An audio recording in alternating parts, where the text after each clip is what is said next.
Proud of you. I'm here. I'm ready for my first day at hot air balloon making.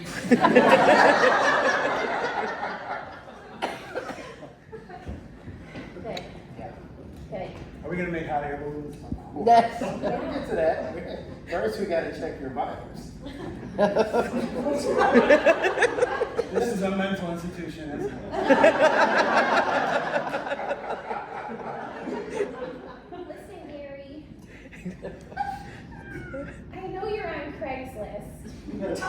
Okay? Who isn't? Well, listen. Okay. I know I shouldn't have done it, right? Wait, what? But I logged into your laptop. I found your Craigslist. And like, as your sister, I just felt it was like my duty. I mean, you've always been a little creepy, right? But as your sister, I was like, I can't abandon him. But I'm definitely going to check out his login history, his internet browsing history, what he's medical history.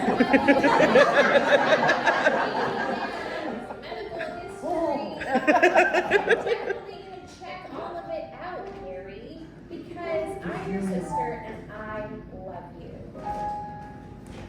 Oh, finally, my lemonade.